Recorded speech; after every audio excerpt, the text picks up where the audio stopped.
Good morning, सत श्री अकाल, आदाब, खुशामदीन। हम आपको कराने वाले हैं आज क्लास 9th के फिजिक्स का एक ऐसा टॉपिक जिसका नाम है बल तथा गति का नियम।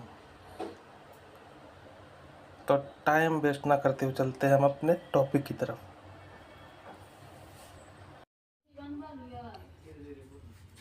हेलो दोस्तों, तो आज का नया टॉपिक जो हमारा है क्लास 9th का वो है बल तथा गति के नियम। उसको इंग्लिश में कहते हैं force and law of motion. Force यानी बल, लॉ यानी नियम, कानून, और मोशन यानी गति। तो पहला प्रश्न ये उठता है कि बल होता क्या है, या बल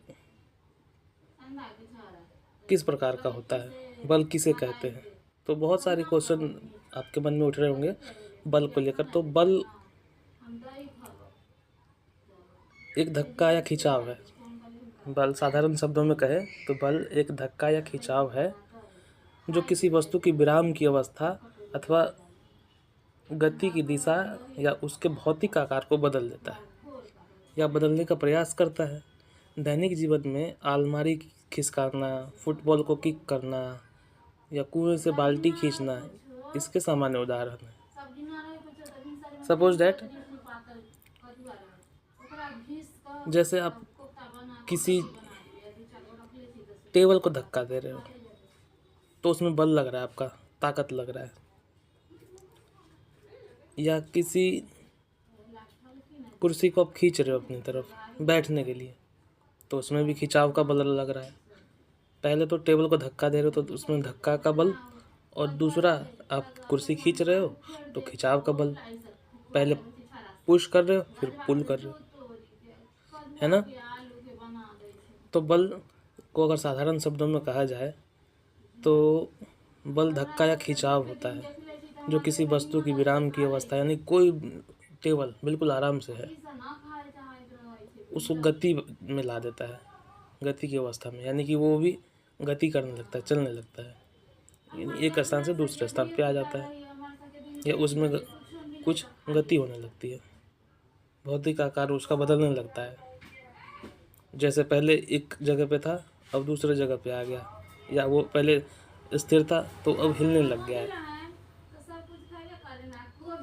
तो ये सारी चीज़ें जो है दैनिक जीवन में बहुत सारी चीज़ें, जैसे कि अलमारी, टेबल, बेंच, काफ़ी चीज़ें। अगर बल का डेफिनेशन या परिभाषा कहें उसको तो विज्ञान में भौतिक विज्ञान के अंतर्गत आता है। इसका परिभाषा इस प्रकार है: बल व बाह्य प्रभाव अथवा कारक है जो किसी पिंड या वस्तु की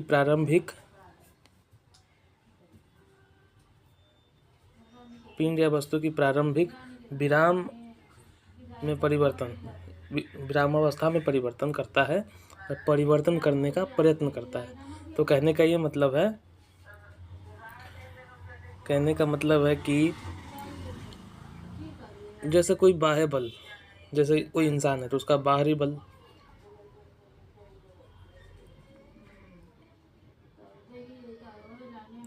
और किसी पिंड या वस्तु की प्रारंभिक विराम अवस्था, यानी कि कोई बंदा एक खड़ा है और उसके साथ वहाँ पे एक टेबल है, टेबल विराम में है और बाहर से बल कौन लगाएगा, एक आदमी लगाएगा। तो उसकी विराम अवस्था में परिवर्तन कर देगा क्योंकि वहाँ से उसको धक्का देगा, और जो उसका परिवर्तन करने का प्रयत्न करता है वही बल है और कुछ नहीं है। इस प्रकार अगर हम कह सकते हैं बल वह बाह्य प्रभाव अथवा कारक है जो किसी पिंड या वस्तु की प्रारंभिक अवस्था या एक समान सरल रेखा गत्यावस्था में परिवर्तन करता है या परिवर्तन करने का प्रयत्न करता है। सिंपल सा। अब हम देखते हैं बल क्या है। बल एक सदिश राशि है क्योंकि इसके परिमाण और इस दिशा में दोनों निश्चित होते हैं, और बल का SI मात्रक होता है न्यूटन। इसे न्यूटन से N से प्रदर्शित करते हैं और N बराबर होता है 1 kgm/s²। ठीक है, तो ये था हमारा बल। बल को आपको बल के बारे में विशेष रूप से हम एक सादा पेज लेते हैं 1A4 साइज, और फिर उसमें आपको हम बताते हैं कि क्या होता है बल।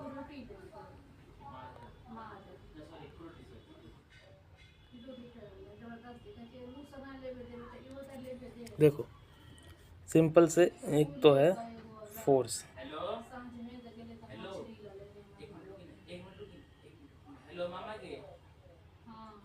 ये फोर्स है। फोर्स को क्या बोल सकते हैं? बल। बल। अब बल होता क्या है? पहला नंबर तो बल वो कारक है जो किसी भी चीज़ में, जैसे कि सपोज दैट हम बात करें, एक ये आपका पिंड है, यहाँ एक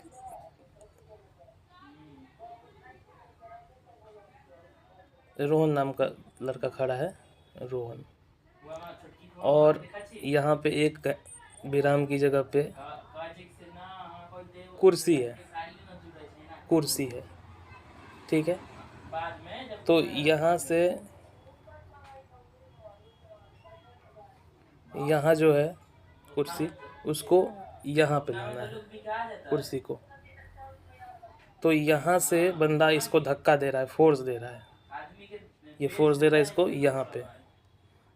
तो ये कुर्सी आके यहाँ पे, यहाँ से यहाँ चला, तो क्या हुआ? इसमें फोर्स लगा, धक्का लगा। तो ये धक्का क्या है? बल है। किसी चीज़ में धक्का मारना, तो आप में बल लगा ना, आपने ताकत लगाया, तो क्या हुआ?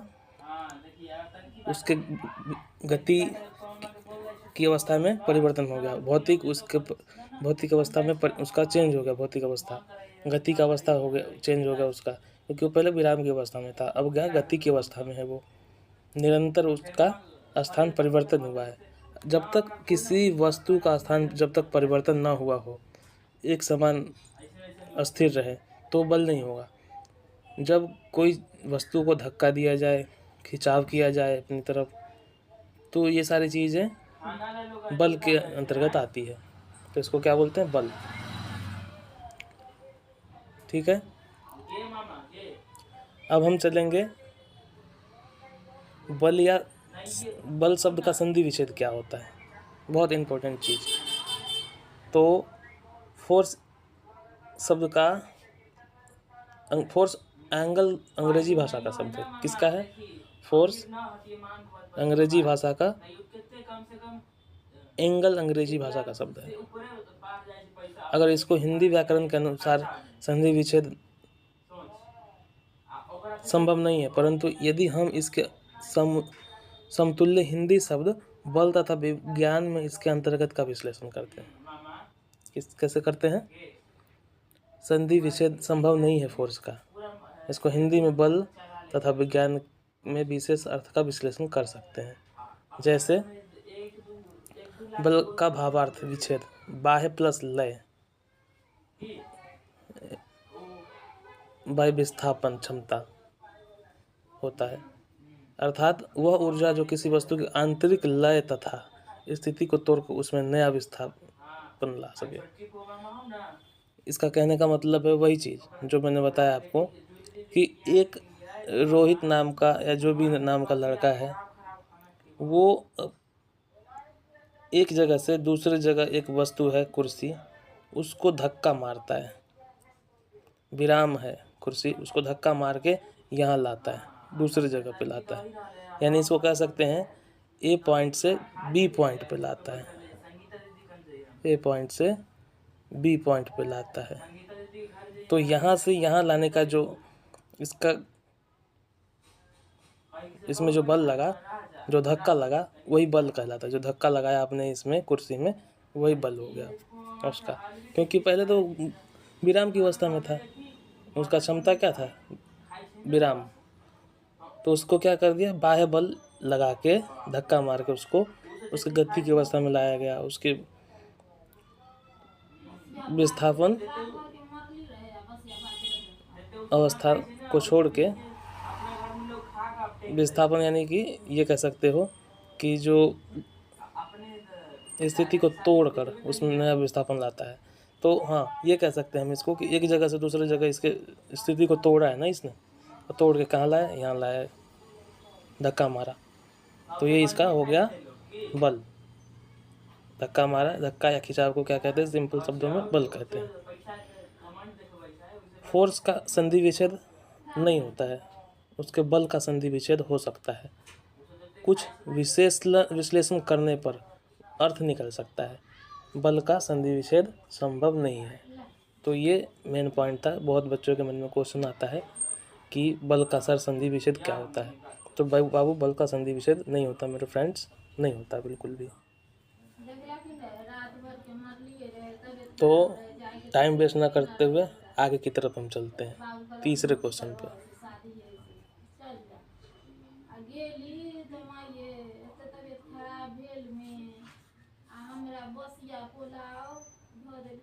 अब हम बल को समझने का प्रयास करते हैं कि एक फोटो एक्टिविटीज़ के माध्यम से कि बल होता क्या है।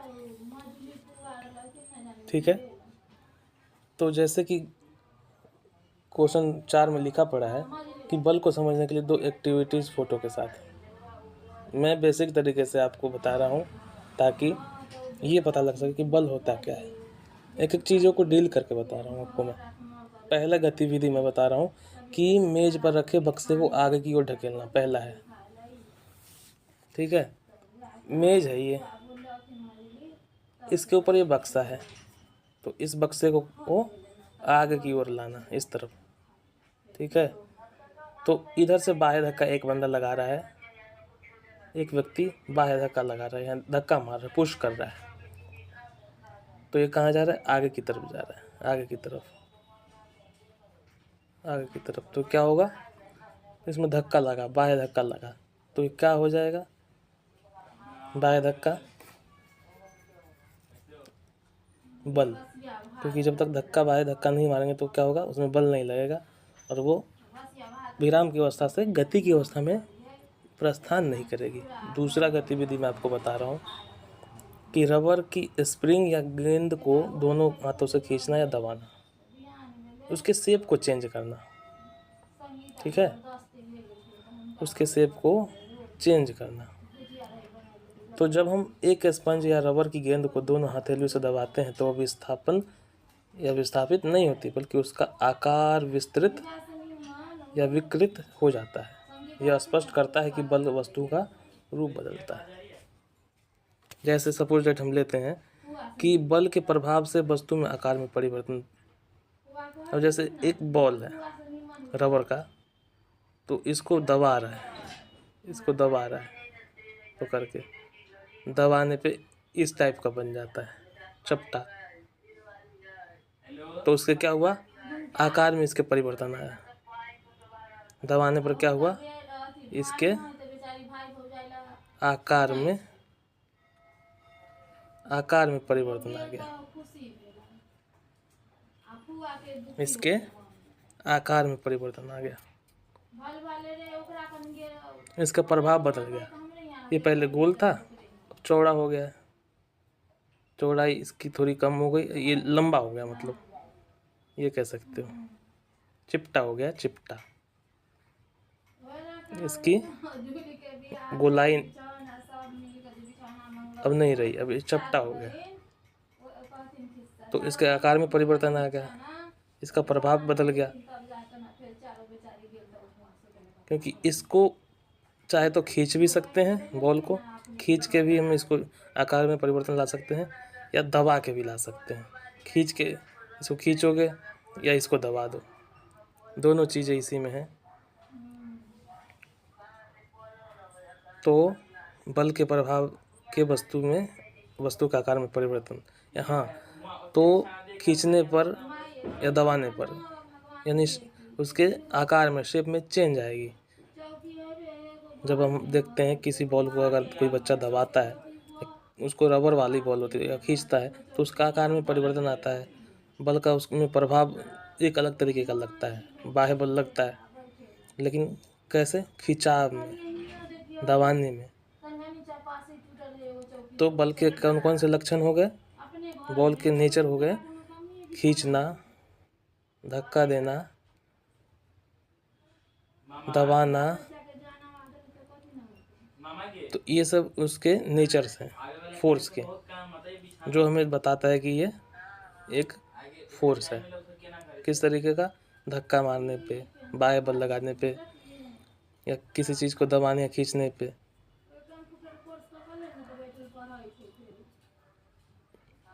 अब हम चलते हैं, टाइम वेस्ट ना करते, टाइप 2 में, टाइप बी में आगे की तरफ। बल के प्रकार व लक्षण यानी क्लासिफिकेशन ऑफ फोर्स। तो टॉपिक का पहला क्वेश्चन है कि बल के प्रकार, उनकी प्रकृति, लक्षण और प्रत्येक के उदाहरण बताएं। प्रकृति और क्रिया प्रणाली के आधार पर बल के विभिन्न प्रकारों को नीचे अलग अलग हेडलाइंस में वर्गीकृत किया जा चुका है।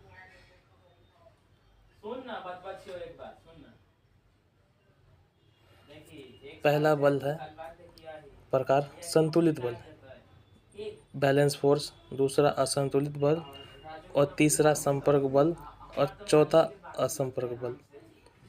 तो संतुलित बल क्या है? यानी कि बैलेंस्ड फोर्स। जब किसी पिंड पर एक साथ अनेक बल इस प्रकार कार्य करे कि उनका नेट परिणामी बल शून्य हो, इसके लक्षण में वस्तु त्वरित नहीं होती, केवल रूप बदल सकता है। उदाहरण, दीवार को धक्का देना। तो हाँ, जब एक जगह एक व्यक्ति खड़ा हो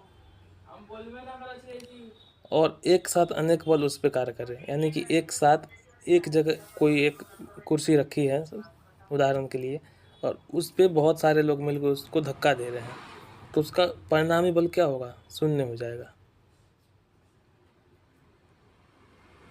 और उसके लक्षण में वो क्या होगी? वस्तु त्वरित ही नहीं होती है, केवल रूप बदल सकता है। दीवार को धक्का देना जैसे में, या किसी कुर्सी को धक्का देना।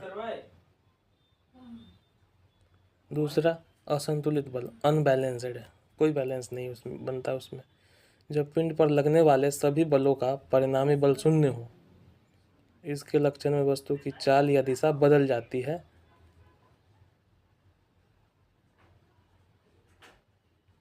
त्वरण उत्पन्न होती है। उदाहरण, ढलान पर लुढ़की गेंद।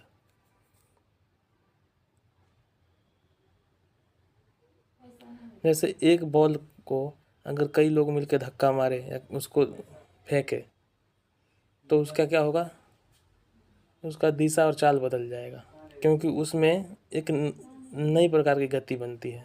इतनी गति बन जाती है उछल कि उसमें त्वरण उत्पन्न हो जाता है। त्वरण यानी कि ये कह सकते हैं उसमें एक अलग तरीके का बल लग जाता है, जिसे हमें लगता है कि हम जितना ज़्यादा और जितने संख्या में बल लगाएंगे उतना ज़्यादा उसमें त्वरण होगा, और वो क्या होगा? उसके लक्षण, वस्तु की दिशा या दिशा बदलती है। वो अपना दिशा बदल लेता है पहले, और बाद में चाल उसका स्पीड हो जाएगा, ज़्यादा तेज हो जाएगा। दिशा अगर ईस्ट में चल रहा है तो वेस्ट में चला जाएगा, वेस्ट में तो नॉर्थ में चला जाएगा। तो इसे हम क्या बोलते हैं? असंतुलित बल, कि सही तरीके से बल लगा नहीं। तीसरा है संपर्क बल। वे बल जो वस्तुओं के परस्पर सीधे भौतिक संपर्क में आने से लगते हैं, जैसे पेशीय बल तथा घर्षण बल। हाँ, तो संपर्क बल यानी किसी चीज़ के संपर्क में आना, किसी भी चीज़ के संपर्क में। जैसे दीवार के साथ खड़ा होने पर उसमें जो घर्षण होता है उसमें,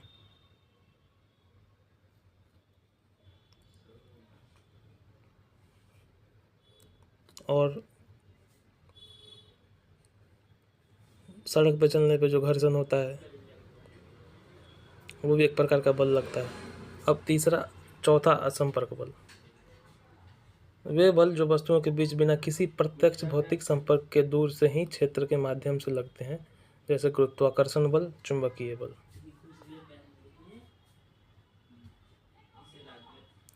वैसा बल जो बिना किसी संपर्क के भौतिक संपर्क के क्षेत्र के माध्यम से लगते हैं, बिना किसी संपर्क के भौतिक प्रत्यक्ष के संपर्क से ही क्षेत्र के माध्यम से लगता है, जैसे गुरुत्वाकर्षण बल, चुंबकीय बल। तो गुरुत्वाकर्षण बल वो बल, जैसे एक बॉल है, उसको आप ऊपर की तरफ फेंकोगे तो ऊपर की तरफ नहीं रुकेगा, वो नीचे की तरफ आएगा, क्योंकि धरती अपनी तरफ उसको क्या करती है, खींचती है, क्योंकि उसमें एक आकर्षण होता है उसमें, तो अपनी तरफ जो खींचती है तो उस बल को गुरुत्वाकर्षण बल बोलते हैं, जो असंपर्क बल होता है।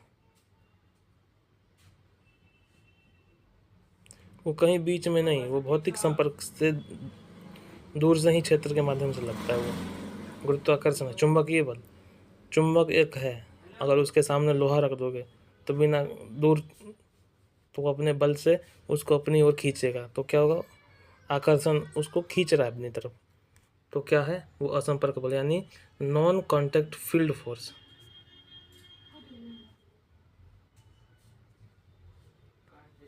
ठीक है, आज के लिए इतना ही, मिलते हैं अगले क्लास में।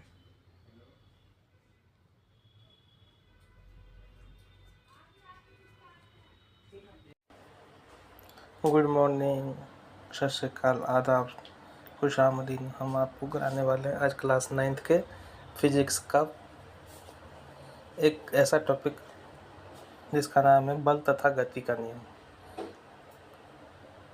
तो टाइम वेस्ट ना करते हुए चलते हैं हम अपने टॉपिक की तरफ।